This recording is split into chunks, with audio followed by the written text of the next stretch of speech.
சென்னை தாம்பரம் குரம்பேட்டை பல்லாவரம் தொகுதிக்குட்பட்ட ராதாநகர் ரயில்வே சுரங்கப்பாதை திறக்கும் தேதியை தமிழக அரசு அறிவித்துள்ளது.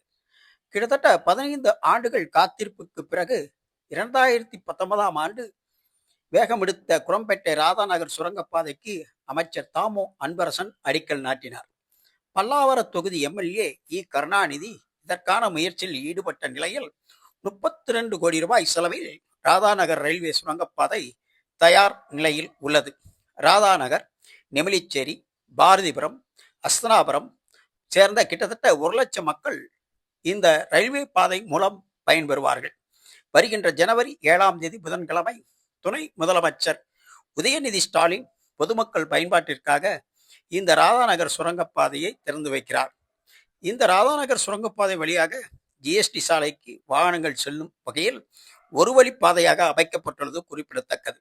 குரம்பேட்டை மக்களின் நீண்ட நாள் கோரிக்கை தற்பொழுது நிறைவேறியுள்ளது குறிப்பிடத்தக்கது.